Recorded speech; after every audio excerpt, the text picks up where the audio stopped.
ബോക്സിലേക്ക് ഏവർക്കും സ്വാഗതം. ഇപ്പോൾ എല്ലാത്തിലും മായം ചേർക്കുന്ന കാലമാണ്.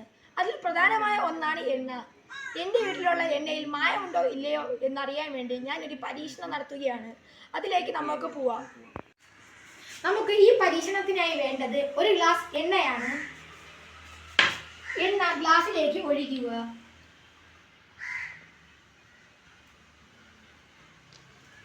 ശേഷം ഈ എണ്ണ ഫ്രീസറിൽ വെച്ച് ഫ്രീസ് ആക്കണം.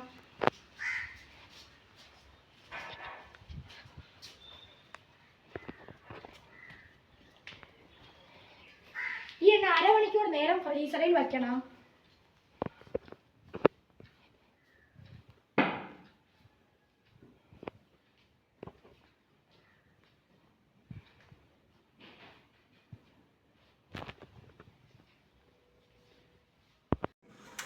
ഇത് ഫ്രീസറിലേക്ക് വയ്ക്കുന്നു. ഇനി നമുക്ക് അരമണിക്കൂർ നേരം കഴിഞ്ഞ് ഇത് എടുത്ത് നോക്കാം. അങ്ങനെ നമ്മൾ എണ്ണ ഫ്രീസറിൽ വെച്ചിട്ട് അരമണിക്കൂർ കഴിഞ്ഞിരിക്കുന്നു. ഈ പരീക്ഷണം നമ്മൾ ചെയ്തത് ഈ എണ്ണയിൽ മായമുണ്ടോ ഇല്ലയോ എന്ന് കണ്ടെത്താനായിരുന്നു. എൻ്റെ അഭിപ്രായത്തിൽ ഈ എണ്ണയിൽ മായമില്ലെന്ന് നിഷ്പ്രയാസം പറയാൻ സാധിക്കും. കാരണം ഈ എണ്ണയിൽ മായം ഉണ്ടായിരുന്നെങ്കിൽ മായം ചേർത്ത സാധനം ഈ എണ്ണയുടെ മണ്ടയിൽ ഫ്ലോട്ടായി നിന്നാനേ. പക്ഷേ ഇവിടെ അങ്ങനെയൊന്നും കാണാൻ സാധിക്കുന്നില്ല.